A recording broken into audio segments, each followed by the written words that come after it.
Hello,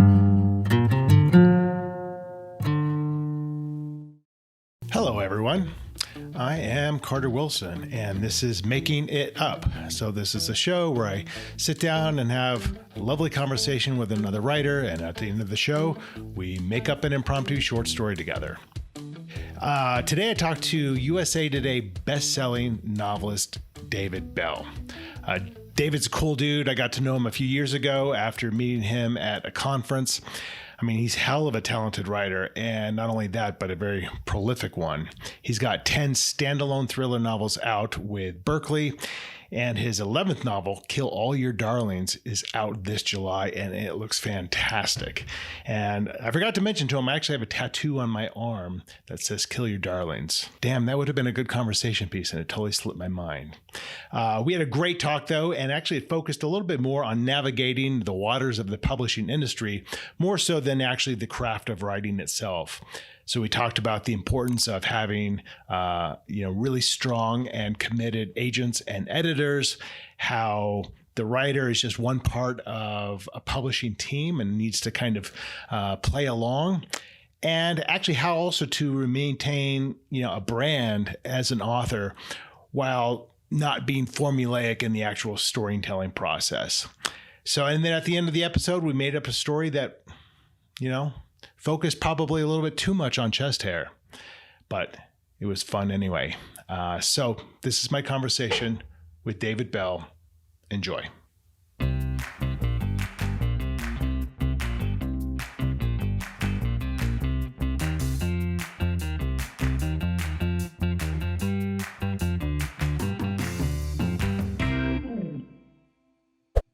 Hey, buddy. Hey, can you hear me? I can. How are you? Good. How are you? I'm well, thank you. It's kind of snowing outside. It's kind of nice. You're in Colorado, right? I am. And you're Pennsylvania? No, Kentucky, Bowling Green, Kentucky. Okay. And, we're getting an ice storm tonight, supposedly. Yeah, the whole eastern U.S. is kind of getting hammered with cold, right? Yeah, we missed. There was a big snowstorm that went through. It went north of us. We didn't get it because up in Ohio, where I'm from, they got it. Then tonight we're getting ice, and then it's supposed to be colder, a lot colder. So we'll see. Does everyone go crazy with ice there? Is it just a mess? Yeah, no one can drive in the snow here at all. I mean, an inch of snow and people are sliding all over the road and stuck. It's nutty. There will be a run on milk and bread at the store. We're stocked up, so I don't have to leave that. It's like COVID all over again. Yeah, Grab all the toilet paper. Yeah, exactly. So how are the numbers there, the COVID numbers in Kentucky? It's been pretty good. The governor here, fortunately, the fall before COVID happened, we threw out the old governor, who was an idiot, and we got a new governor, and he's handled it well. Good. So we've done okay here. Good. Yeah. Good. Yeah. Well, yeah, I want to talk a little bit later about your teaching and also see how COVID's affecting your school as well. So I think we first met in BoucherCon, my recollection. We were on a panel together, and one of those thriller panels, and you were sitting next to me or a couple down, and everyone's got their, I don't know, serious author thriller face on. And then he started talking, and I'm like, that dude's pretty funny. Like you came off like, I'm like, oh, I can relate to this guy. I want to find out more about this guy. So we got to know each other a little bit, not very well. So I'm grateful for the opportunity to chat with you more today and get to know you a little bit better. Yeah, sure. Yeah. It's always good to meet normal people at one of those conferences, because so many people are, and I understand it. People are affected. People are trying to kiss up to the right people and, and all that stuff. But it's nice when we meet just like regular down to earth people. Totally. Who are not trying to act too crazy at one of those conferences. Well, don't you find, so it's interesting, like it depends on the type of conference, but don't you find like thriller and mystery writers generally pretty, can you hear that horrendous noise of a garbage truck outside my house. I don't know if it's coming through, but I can't hear it. I can't. good, because of course the timing is just perfect as we record this. I find thriller writers to be some of the most down to earth, normal people that I know. I think when you get to kind of the fans are a little wacky sometimes at some of the conferences at BoucherCon, but I find the writers themselves usually pretty straightforward. Yeah, generally I do. I think that what I've always said is people who write thrillers and horror and those things, they get it all out in the book. Yeah. So like all the craziness is out. So like Right. in real life, they're the most normal people because they're working it all out in the book. It's the people who don't work it out in the book who are weird Right. and like have all the stuff in their head. We just like if I'm thinking of killing somebody, I just I kill that person in a book and then it's out of my system. Cathartic. Yeah, because it's funny because you get people asking you like, well, what happened to you as a kid? And isn't your contention that like everyone's fucked up, right? Yeah. And it's just we express it in different ways. And I don't think I have any more demons or dark side than the common person. I just have an ability to express it through writing. Other people express it through serial killing, whatever your thing is. So, but do you get that question? Do you get like, well, why do you write such dark stuff? Like what's so engaging about that to you?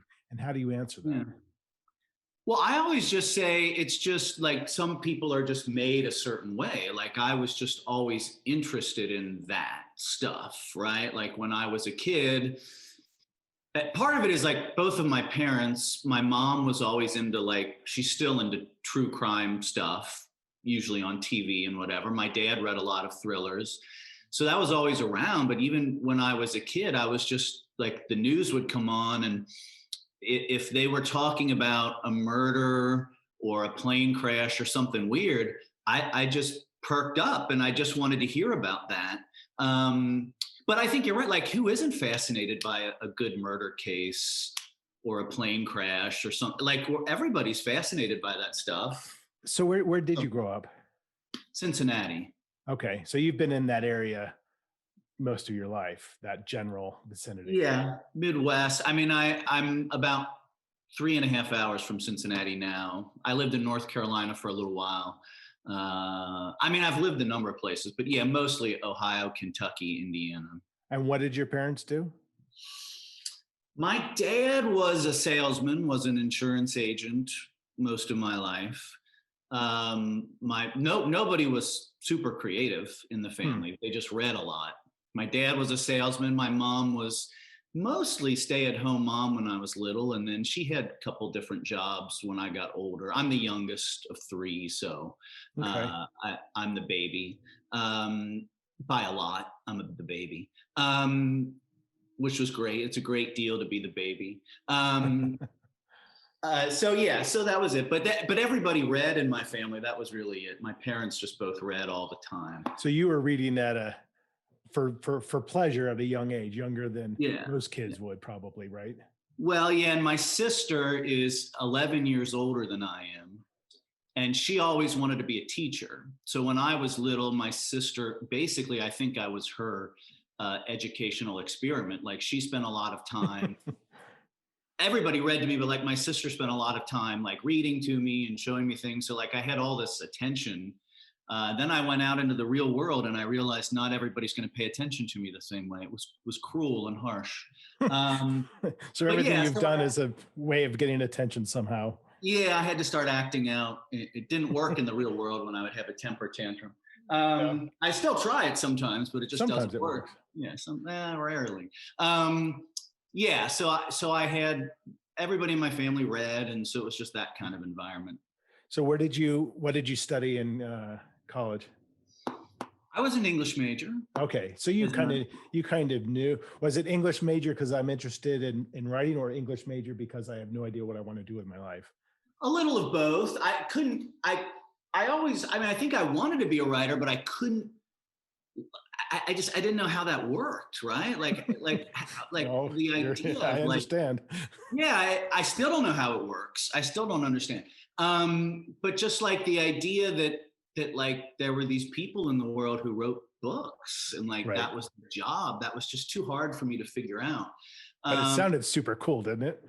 Oh, it sounded, I mean, yeah, it did. It sounded great because like the only writers that you heard about at that time, you know, you would hear about famous writers like Hemingway and Fitzgerald and these people who were like over in Europe, you know, doing whatever. And you thought like, well, that's what writers do. They're like, you're I want hanging to out run in with the Europe. bulls. Yeah, or you're like just sitting in a cafe, you know, and you're like having a good time. I didn't realize that most writers' lives are not like that, right? That most writers have day jobs and, you know, like have to cut the grass and pay the bills, and it's not very glamorous. So yeah, so I majored in English because I did love to read and I was interested in books and all that. Um, Had no idea what on earth I was going to do when I got out of college. You know, it was just like Did you go to graduate school? I did eventually, not till I Yeah. was in my late 20s. I have a master's and a PhD that I eventually got And what? in English. And my So master's. you really know English. I do. Well, I You got pretend. it That's what you nailed. learn in graduate school is you learn how to pretend. My master's is in creative writing and my PhD is in American literature Wow. and creative writing. Yeah. So what was your first move out of your undergraduate degree? You graduated and you're like, now what? I moved home for my then girlfriend, who is now my wife, and she's not home right now, so I can say whatever I want to about her. She won't watch this. Yeah, she might watch it. I love you, honey. No, so we dated in college. After college, she got a summer internship in Louisiana. I had nowhere to go. I moved back home to Cincinnati, was living in my childhood bedroom. And my wife was in Louisiana, and I was like, well, this, like, I could sit on my ass here, or I could like go be with you. So I spent the second half of that summer in Louisiana with her. And then she went to graduate school in Savannah, Georgia. So we moved to Savannah, Georgia together. Beautiful place. What's that? It's a beautiful place. It's a nice place to visit. You wouldn't want to live there. At least back then. This was like 1992. So no, Savannah, we're cool. It's okay. So yeah, that was the first place we really lived was Savannah. Okay. And many stops in between. And at what point did you start writing? Like I'm going to start doing this. I did start my senior year of college because I had the revelation the summer between my junior and senior year of college. I went home for the summer and I realized, holy crap, this is the last year, right? Like all that time when you're a kid, it's always like, well, I'm in school. There's another year of school. And like being in school is like, there's always something knowable next. Yeah. And you're still kind of a child at that point, you know, Right. like I'm in school. No one's expecting that much of me except to just go to school. And I remember thinking like, crap, this is going to end, right? Like I've got another year, 9 months of school of certainty. And so I really did start to think about, could I be a writer? Could I do that as a career? And I took a creative writing class my senior year in college. So that was really the start of me thinking about writing, trying to write stuff on my own, blah, blah, blah, blah, blah. So I really started writing relatively consistently around that time. So, and it's interesting, right? Because you have the, can I do this from an ability perspective, and then there's a can I do this from an industry perspective, and they're two totally different things. And I came from a business background before I started writing, and so I was immediately fascinated by the industry and how does it work? How do people make money doing this? How many copies have to be sold? Is this sustainable? So during your schooling, was there any aspect of that was taught, or about like, okay, here's what the life of a writer actually looks like? Was that ever? There wasn't much. There really wasn't much of that. The only thing was that I had, like in graduate school, I had professors who were writers. So there was the model of you could be a college professor and publish books. And that was a way to have a life. And it at least instilled in me the notion that a lot of writers or most writers still have a day job. Like you're not going to be able to count on this Right. to make so much money that you can just quit your job, unless you have a trust fund or a wealthy spouse or whatever is going on, right?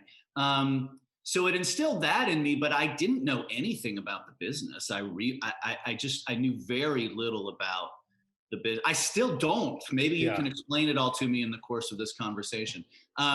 Yeah, I don't know. Like it's a long learning curve, I think, when people first get published to figure out like what is this about? What does this stuff mean? Yeah. What are they looking for? Blah, blah, blah. Well, and that's a very opaque business, right? Because I've been with a few different publishers, and so I've had the opportunity to kind of view it through their lens of how do they look at data, for example. Like most publishers, aren't very involved in the data of books and tracking what's working and what's not working. I mean, to a certain extent, but a lot of it is just this, well, we'll see how this flies. I mean, I'm with Sourcebooks now, who is the opposite of that. Sourcebooks is very data driven and very analytic driven, which speaks to me innately. But there is just a lot of like, well, we don't really know what the numbers are. We don't really know what the return on this promotion is going to do. And you start to get a little bit disillusioned because you're like, oh, wow, nobody knows really kind of anything. They just kind of see what hits. And then it's nobody can dissect what it is, and maybe rightfully so, why a certain book hits.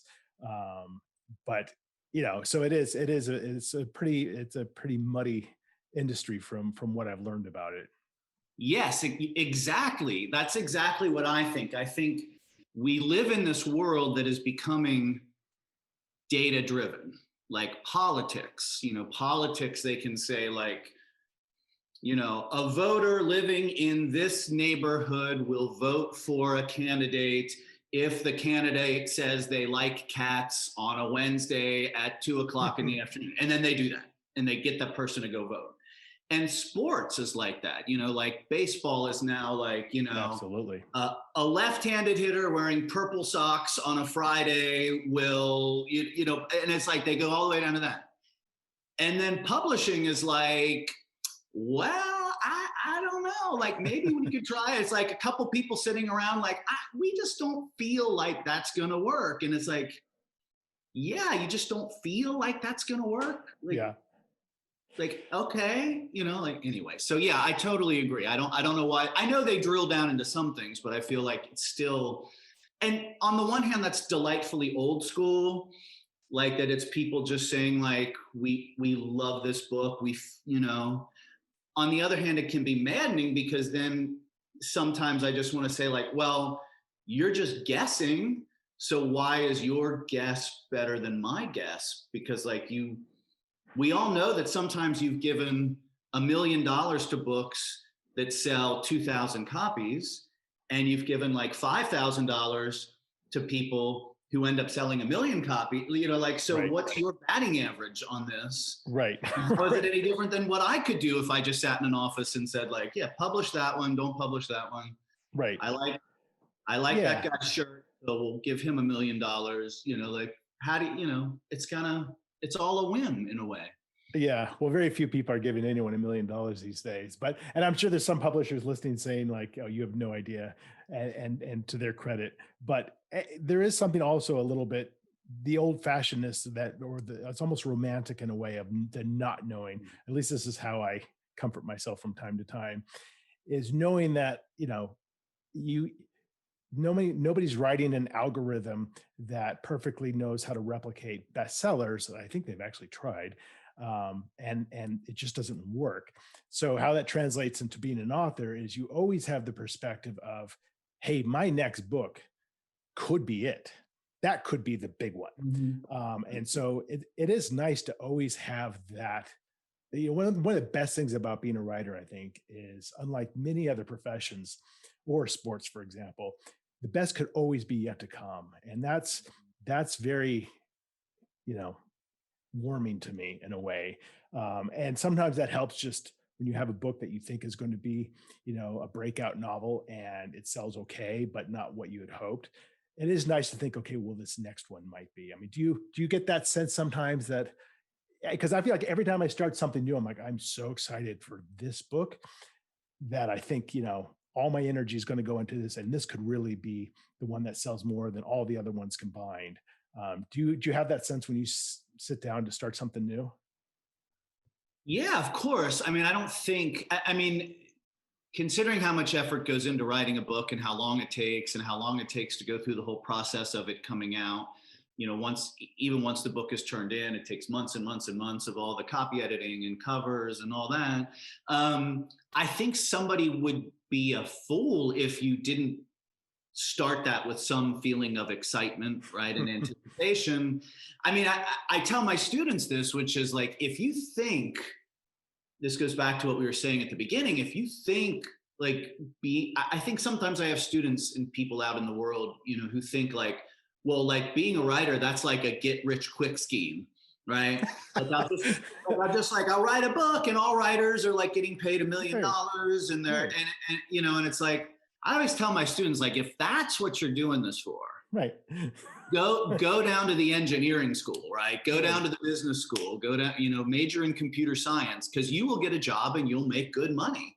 There's no way to know what's going to happen if you embark on a writing career, and it's a lot of time. So you can only do it, I think, if you have that sense you're talking about, the sense that I'm excited about this, I want to say this, uh, I'm optimistic about this. And I think we all probably, once you're in the professional level, right? I'm sure you feel this way. You have to just recognize what is within your control and what is not within your control. And the main thing that's in your control is writing the book, right? I mean, like, that's within your control. Yeah, you can do the promotional stuff and all that, but it comes down to like, how does anybody really know, like you were saying, what book is going to catch on, right? Like, nobody saw Where the Crawdads Sing coming. Nobody saw that coming, right? Right. Somebody's probably sitting around like, oh, I knew. No, you didn't know. You didn't know. And that's fine. And like, it's always when like there's some weird little indie movie that all of a sudden everybody's watching and it's nominated for Oscars, and you're like, where did that come from? Like, where, like Get Out or something like that. It's like, who thought Get Out would be nominated for Oscars and make all that money? Nobody really anticipated something like that happening. Yeah, the denominator of that obviously is it has to be good, right? So it has to Right. start with that foundation of being good. I mean, sure, there's some crap novels that take off, and a lot of it's organic, a lot of it's word of mouth. And how do you control word of mouth? I think an author's job is also beyond just writing the book. I think, so for example, I always, my Sourcebooks has a great PR team, but I always hire an external PR team as well to coordinate, because I'm like, if I can afford to give this book the best shot at being known, why wouldn't I do that? And then the other part of it, I think that some writers, and maybe your students will eventually appreciate is, yeah, this is a business. And so when you are working with an editor and a PR team, you're part of a business meeting. You're not just, okay, I'm the writer, I wrote my book, and that's all I have to do, and I'm not changing anything. You have to be easy to work with. And I think a lot of writers don't necessarily appreciate that your writing could be solid, but if you're a pain in the ass, there's only so much a publisher is going to want to deal with you. And they'll, and I've been told before, like, hey, you're easy to work with, and that makes a difference. I'm like, okay, that's a learning lesson for me. And that comes from my business background of like knowing, when to take advice and when to listen and participate. So have you found that as well, like in terms of your relationships with you? I mean, you've been with your publisher for a while now.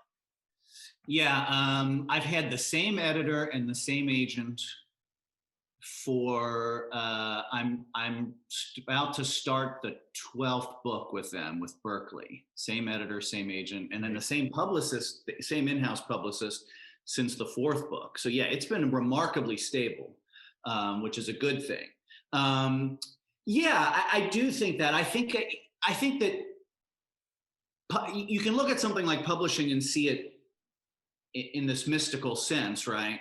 But you're also saying, and I think you're right, this is a business and the people in the business are being practical. And it's like any other job. Like if you ran a company doing whatever, okay, and you had a bunch of employees, well, the employees who show up on time every day and do the work that they're being asked to do are probably going to become your favorite employees, right? Like the people who show up on time and say like, yeah, I can handle that. Okay, great. I'll go do it.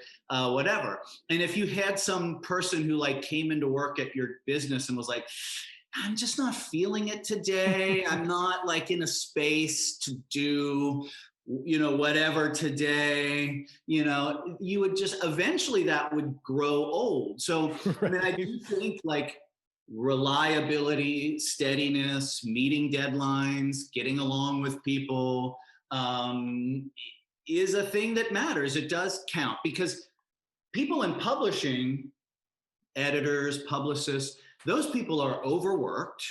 They're being burdened with a lot of underpaid. And so they don't necessarily have time for some diva to show up and say like, pitch a fit about something. I mean, the flip side of that, and I also think this is a tough thing. I think it's a tough thing just to learn in life, not just in publishing. But it's and maybe it's just because I'm from the Midwest, so this is like a thing, right? But like, you also have to be able to advocate for yourself. You have to be able to pick your spot when you say, I'm not happy about this. I do need you to do more for this, right? Right. And I think in publishing, I think anybody who gets a book deal and has a book coming out, it's a huge accomplishment. And it's easy to feel like I'm just not going to say anything, right? I'm not going to rock the boat. I don't want to, and there are times where you have to say, can we do more about this? Can we change this? And that's just a really tough balance, I think, to strike, to advocate for yourself, but to not be a jerk. Part of that's why you have a literary agent, is because the literary agent is the person who can be the bad cop and say, I don't, whatever. But also it's that person there who you say, should I complain about this? No, that's not worth complaining about. Should I complain about this? Yeah, I think we could say something about this. So yeah, you're totally right. I mean, I've been so like you, I've been with the same agent my whole career, so 17 years, which is rare. A lot of people aren't with the agent that long. And to your absolute point, once you trust that person implicitly, that's where you can have those discussions. And I would probably say 7 times out of 10, she's the one who brings up, I don't like this cover, I want to change it. Or I'm like, oh, you make a good point. I didn't really look at it that way, because she's got a lot more experience than I do in the industry. So you can advocate for yourself, but you kind of need that second opinion to make sure you're resonating correctly. Because for the same reason, I don't know how you are with edits, so I'd like to hear, but so I came from writing from a completely ignorant perspective. I had zero background in writing. It never took an English class. I went to business school. And when I started writing, so I had zero idea what I was doing. And I just wrote this book, it was a weird 3-month period that I just wrote this book.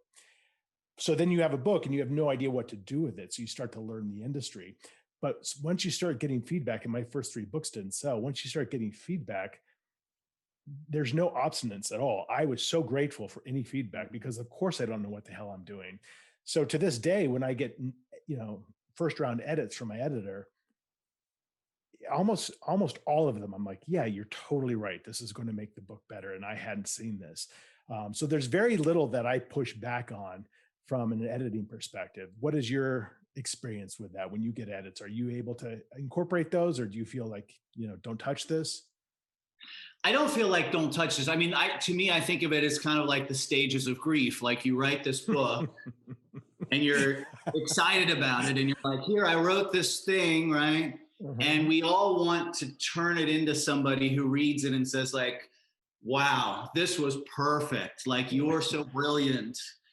And of course that doesn't happen. So, I will hear from my editor about it. And I agree. I think people sometimes have this, I think there are a couple of false perceptions about publishing sometimes. I've had people say to me things like, "You mean they suggest changes to your book?" And it's like, well, yeah, what do you think? The person is called editor. What do you think they're doing, right? So there's that. But then also I think sometimes people have the false notion, and it's probably happened. We hear a lot of stories.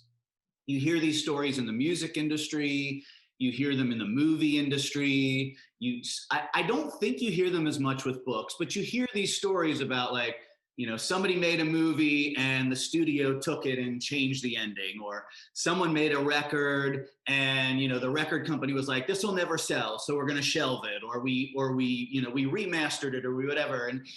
And so I think sometimes people think like it's this my way or the highway thing with editors. And that's never been my experience. My experience is it's always collaborative and conversational. And my editor will just raise questions, we'll talk about it, and she'll say, like, what about chapter 5, when you have such and such happen, like, why do you think you did, like, what were you going for there? What was this? And of course I know she's saying between the lines, she's saying, I think chapter 5 sucks, right? I don't think chapter 5 is working, but it's a collaborative conversation about that. And I would say the vast majority of the time, I end up agreeing with it. I either agree with it right away or I end up agreeing with it. I mean, I can think of like over the 11 books that I've done with my editor, I can think of like one or two things where I just said, I'm not, I don't think that needs to change. I want that way. Right. And that probably wasn't anything major, is my guess. And it probably wasn't. And it was stuff. And again, it wasn't like I said, I think I want to leave it that way. And she was like, well, you know what? You're fired. It wasn't that. It was just like, okay, that's, it's right. Your book. We'll go with that. It helps that my wife will read the book too. And we'll talk about what my editor says. And my wife will say, like, well, I think she's right about that. Like, this doesn't quite work in chapter 5 or whatever. It's always good to have other people's opinions who you trust. But again, I've never been in a situation where I thought it was like a my way or the highway thing. And I think that's what good editors do. And I think that's what good agents do if they're reading your work. They're right. Talking to you about it, and everybody's involved. And right. And you start to see the themes of the opinions, right? And you start to realize, like, okay. And when you're in the midst of writing it, it is easy to get kind of precious. I'll get precious about, a guy going slowly insane, and I'll really delve into the parts of his slipping into insanity, and I'll love writing that. And then, you step back and your agent or editor will be like, oh, this goes on a long time. Right, right. We get it. He's going crazy. Like, right. Oh yeah, you're right. I was just really enjoying writing that. But now that I'm stepping back and looking at it, it really does slow down the pace. So when did you publish your first book? Well, I did my first 2 novels I did with a small press. So they came out in 2008 and 2009 with a small press where I didn't need an agent. And that press is defunct and the books are out of print now. But the first book I did, the first small press book I did that came out in 2008, I got a blurb from a writer named Ed Gorman, who is no longer with us, unfortunately. But Ed wrote mysteries and horror and Westerns and all this stuff. I never met him in person. And he mentioned my name to an editor at St. Martin's. He read that first book, gave me a blurb, and then mentioned my name to this editor at St. Martin's and put me in contact with this editor at St. Martin's. And I wrote Cemetery Girl. I pitched the idea of Cemetery Girl to this editor at St. Martin's, and he did not end up, he wanted to publish it, he couldn't publish it. But when I had that interest from St. Martin's, I was able to parlay that into getting an agent. So I kind of did it backwards. Huh. Normally you get the agent and then you get the editor. I had the editor interested first. It was very strange. He read the book and he called me on the phone and he started talking about publishing my book, and I had no agent. And I felt like I'm going to agree to something and like St. Martin's is going to come and take one of my kidneys away or whatever. We're cool, St. Martin's. I don't think you take people's kidneys. So Cemetery Girl was written at the time. It wasn't just a pitch. It was a manuscript. Right. It was, well, I pitched multiple ideas and he liked Cemetery Girl. And then I wrote Cemetery Girl. So it was completed and he saw that. So then I got my agent because this guy was interested. And then it didn't work out with St. Martin's. He was not able to get it going. Yeah. And my agent stepped in and again, this is that going back to like, you want to have these objective people who know the business and whatever. My agent read the book and was like, I still think this book needs work. And so I spent another year revising the book with my agent. And I think it went through, I did 2 or 3 big revisions on Cemetery Girl with my agent before she sent it out wide after that. Yeah. And so Cemetery Girl sold to my editor, Danielle, who was at, then it was Penguin and New American Library. Then it became Penguin Random House. Then it became Penguin Random House. And then I got moved to Berkeley and now it's Penguin Random House, Simon Schuster. And eventually it'll just be like, every corporation in the world merged together publishing our books. But yeah, so that's how it all happened. So I got an agent backwards. So you started out with that first book and that you've been, the stability is pretty amazing.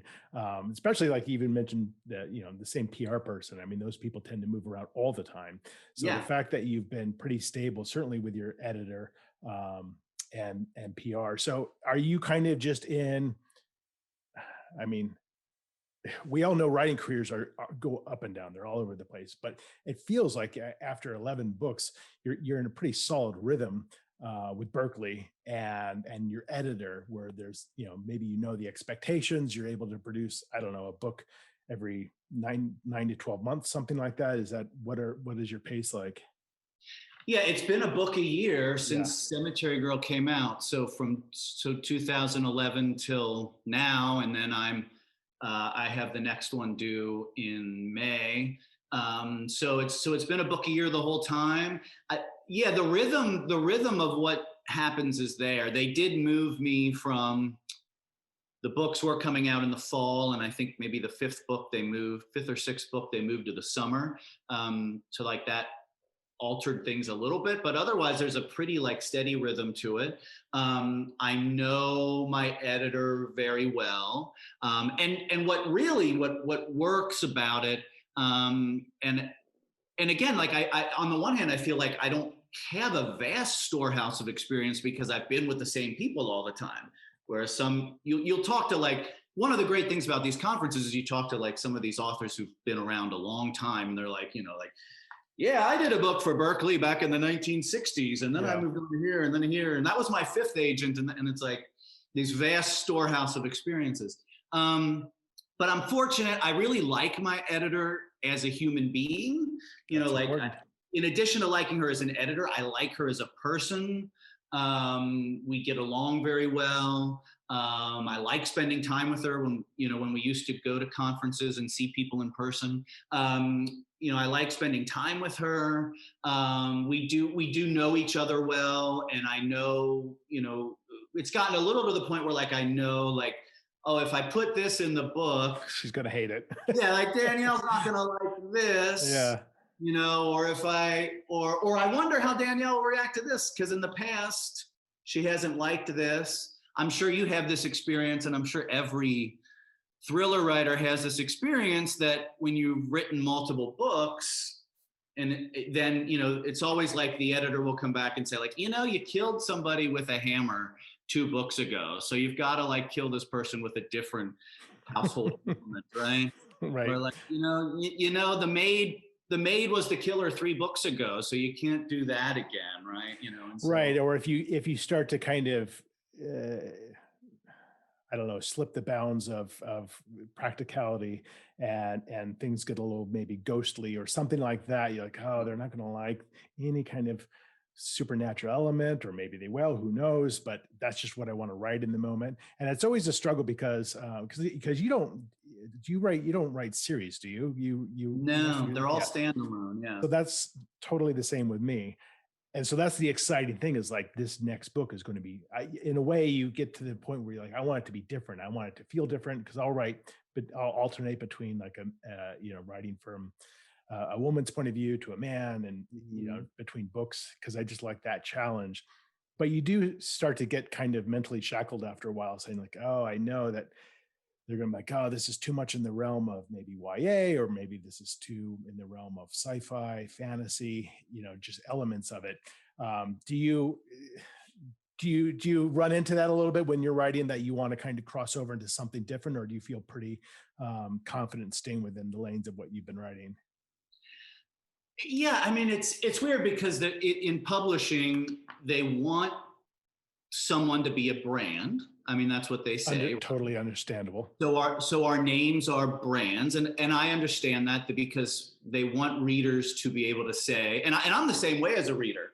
If I read an author's book and I like it, then my first response is, I got to read every other book this person wrote, because they're great, and I'm going to like, and if they have another book come out, I say, I've got to read that book because I love this writer, and I want to just read whatever they write. So they want that to happen. They want a reader to go into a bookstore and say, like, here's a line of books that this person wrote. I understand that, but there's always that weird thing where they like, we want a David Bell book. So you're in the David Bell thing, right? Whatever that is, but it has to be different enough from the other books, but similar enough to the other books, right? It's kind of like, because like a product that's a brand like Coca-Cola, like, it's just Coca-Cola all the time. They might put a different commercial on TV, but like, it's the same recipe every time, right? But a book has to be the same but different, right? So yeah, I've bumped up against that. It's never been anything too big. It's just been like, for instance, the book I'm about to start takes place on a college campus. And there was some discussion of like, if I made too many of the main characters college students, would it tip more toward YA? And like, would I be sure to have an adult protagonist with like adult problems in the book, right? So there was just a discussion of that. Yeah, I think so. I mean, I'm always like, so I like to read everything. So like, if I read something that's not my genre, if I read, a historical novel or whatever, I always think like, yeah, I should write like a sweeping 900-page historical novel. Ken Follett did it. Yeah, I can do that. I mean, or like, I read a great science fiction book and it's like, yeah, I should write a hard science fiction book about like time travel and life on other planets. And then I'm like, I don't know anything about science. It's kind of the I only know the fiction part of science fiction. Yeah, like if it was just like bug-eyed people with ray guns, I could handle that. But it's like, yeah, then I'd have to like know stuff about the Middle Ages or the research is the big pain in the ass. I stay away from that as much as possible. Yeah, so it's just like, I'll just stick to killing people, or making people disappear. I can handle that pretty well. Yeah. Yeah, I get my motivation sometimes is like, it goes all over the place, but sometimes I'll just think like, my next book, I really want to scare the shit out of people. And I don't want it to be horror, but I want it to be just give them this seething fear rippling through their body as they're reading it, but not horror. I don't want to be labeled as a horror writer. Yeah. So sometimes that's a goal of mine, but I always have to think of that great idea that I can sustain that for an entire book. So I'm going to ask you one last question, then we're going to do a quick storytelling. I'm just curious. So 11 books, 12th on the way. At what point did you or have you defined yourself as successful as a writer? Because I struggle with that personally. Mm-hmm. So I'm always curious to know, like, when you're at a cocktail party and people ask, what do you do? How often do you say I'm a writer first, as opposed to I'm a professor? Yeah, I was just thinking about this morning, and I had a conversation with my agent last week, and this kind of came up, and I was thinking, is it possible that the hardest thing in life is to see yourself the way other people see you, right? That from my perspective, it's easy, and you probably feel the same way. I think all writers feel this way, right? It's easy to look out at the world and you can always see that someone else is getting something that you're not. Right. So you can go on social media or you can read something and you can find out like, this person got this movie deal, this person got this blurb, this person's a bestseller here, this person's a bestseller there. And you can, this person won this award, this person did this. And you can always think, or this person got paid more money than I did or whatever. And you can always think, oh, they got the thing that I didn't get, right? Like that's the thing that I don't have. Whereas you have to take a step back and say, okay, but what about all the stuff I have, you know? And like, what about— How many people are saying that about you? What's that? How many people are saying that about you? Look at all the stuff he has. Right, exactly. Like the times that I've posted something on social media and somebody else was like, why does that jackass have that and I don't, right? You know, whatever. So yeah. I think that's the hardest thing that we all have to do. And I'm sure it applies to other fields of endeavor besides writing, is that when you're able to look at yourself and say, okay, let's just focus on what I've accomplished. You know, let's focus on what I've done. So I try to do that in terms of, you know, calling myself a success or not. You know, at the simplest level, I think I never dreamed. I mean, I dreamed of publishing a book, but I thought that was a very distant thing to do. And when I published my first book, even with the small press, I remember thinking like, okay, now I'm not going to die not having published a book. I really thought that it was like that, it was right. That, you know, like I can check that off the list, right? And when I got the first book deal with a New York publisher, which had always really been the ultimate dream, was to be published by a New York publisher. It was like, if I could just publish one book with a New York publisher, right? Right. And then you get that, and then it's like, that lasts for so long. And then you have to think, well, now I want to do two with the New York book. Now I want to do three. Now, you know, so. But that's healthy, right? That's goal setting. So our goals are always shifting based on what we have. It's one of those contradictions in life. Be happy with what you have, but still be striving for more, right? There's nothing wrong with striving for more as long as you're not driving yourself crazy thinking about what you don't have, right? Right. And that's kind of like the two sides of the coin there, is saying, I am successful, I've accomplished this, and this. You know, I'd still like to do more things. Right. Yeah, but in answer to your question of like, if I meet someone at a cocktail party, I'm almost always going to say professor first, because it's easier to explain. You know, if you just say like, I'm an English professor, then people are like, oh, okay, I know about that. If you say I'm a writer, then, you know, someone's going to say like, oh, what have you written? Oh, I've never heard of you. Oh, you know, like, oh, this, oh, anyway. Right. Yeah. It took me a long time to tell people I was a writer. I don't know why. I don't know why that is, but but you're right. Opening the arcs of the first book, opening that package when your galleys come and just physically seeing it, that I really think that's the moment of, you know, success. And then everything that follows after is just goal setting. But so we're going to tell a story, and this is how it's going to work. You're going to pick a book from the shelves behind me, and we're going to start with a sentence. And then I'll read that sentence out loud, and then you'll tell me something and carry on the story. It could be one sentence, two sentences, whatever. And we'll just alternate back and forth for 3, 4, 5 minutes, something like that, and see if we can get something going. So usually I have you pick through numbers, just different books, but why don't you just give me a color, and I'll pick the first book that I see that's that color. You have such beautiful bookshelves behind you. It's such a nice space that you have back there. Well, for some reason, I'm noticing a lot of orange and red. That's standing out. So why don't we go with red? Okay. Because that is probably like some bloody thriller where, you know, like. Well, so this The Children's War, which is a beast of a book that I read years and years and years ago. And I honestly, I remember loving it. I don't know if I remember a whole lot about it. But you have 1,100 pages. So give me a number between 1 and 1,100. I can't even count that high. Let's say 555. Okay. Yes. And then give me a number between 1 and 3, and that'll be the sentence. Okay. I'll go with 3. Okay. I can count that high. Okay, you ready? I'm ready. I'll do it faster than trial and error, he assured her as he sat down in the armchair.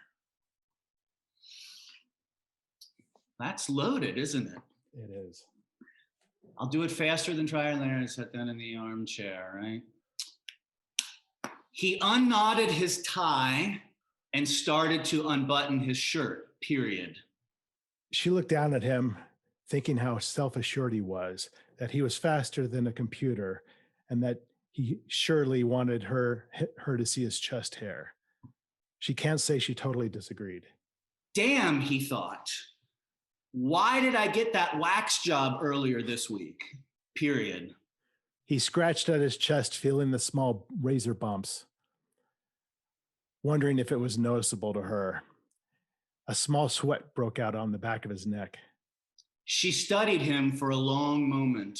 She scratched her head and thought to herself, I've never really liked men with hairy chests.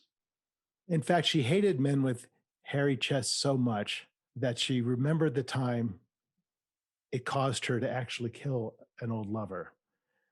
As she looked down on him now, even though his chest wasn't hairy, she started to have those same twinges, those same needs, that maybe he would look better, not so much alive. He sat in the chair, scratching his chest, and he wondered to himself, is this the woman who killed my brother? Have I finally found her? He turned and looked up to her and decided, I'll never know unless I ask the question.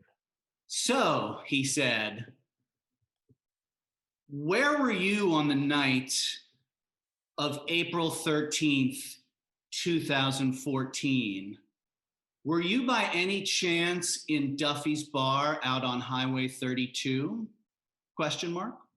You should know, she said. You know I was there because you were there. We were all there together. I remember that night perfectly. Well, most of it. Yes, he said, I remember most of it too.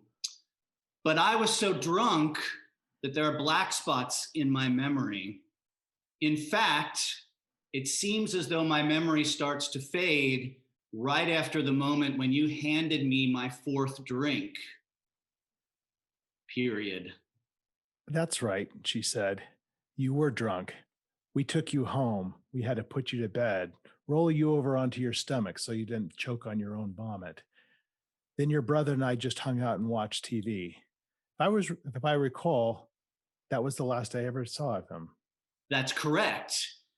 Because when I woke up in the morning in the grip of the mother of all hangovers, I found my brother in his bed with his throat cut, the sheets glistening with his dark red blood. And you were nowhere in sight, period. She reached down, stroked his bare chest, feeling the little prickles. The sweat poured even further from the back of his neck. Good thing you don't have a hairy chest, she said. But my brother did, he said, a very hairy chest. It's genetic. We both got it from our mother. Period. She kissed him on the cheek, stroked his nose with her fingertip, and said, I know. That's why I killed him. The end. Great. I think we got something there. Well, I'm glad you took it in the direction of murder. So I said that was good. We had to get to the murder eventually. You know, it's really a struggle. I try not to, and then I just think everyone's got these hidden intentions that are malevolent, and I always want to see what happens. So we just did. I just talked to Alex Marwood a few days ago, and it very quickly went to poisoning. So, Yeah, I mean, what can you do? It's like I always remember you were talking about like why you write what you write, and I remember this. There's this Alice Cooper thing. Like I remember Alice Cooper saying this thing years ago, where he was like, "If there was a circus here and a plane crash over here," he said, "where would everybody go? They'd go to the plane crash, right?" And it was kind of like that question of like, "Why are you so weird, Alice Cooper? Like, why do you do this?" And he was like, that's what people want to see. They want to get to the weird stuff, right? So I think ideally you try to go to both those things. Split your time. yeah, I'd love to go. I would check them both out. Maybe it should be like, I don't know. A plane crashes into a circus. There's your next book. There's my next book. Yeah. Hey, listen, man, I could talk to you for hours. You're very interesting, and I'm glad we got a chance to talk and get to know each other a little bit better. I have a lot more questions for you, but we'll save it for another time. I appreciate you taking the time to chat with me today. Good to see your face. I do enjoy talking to you, and one of these days we'll see each other in person again. It'll happen. Fest sometime soon. So yeah, good luck with everything. I love reading your books. You know it. You know I love your books, and I always am looking forward to what you do next. So thanks, buddy. Keep doing it. Keep doing it. It's good stuff. All right. Congrats on all the success. Thank you. Take it easy, David. All right. I'll see you later. All right. Bye. So that was David Bell. I had a great time talking to him. The guy is truly a wealth of information about not only writing, but about navigating the publishing industry. So I'm truly grateful for the time I was able to spend with him that afternoon. If you want to find out more about David, you can go visit his website at davidbellnovels.com. And if you want to find out more about me or subscribe to my newsletter where I ramble on about my satanic cat and also give away signed copies of my books, you can go to carterwilson.com and listen for more episodes coming up soon. In the meantime, have a good one.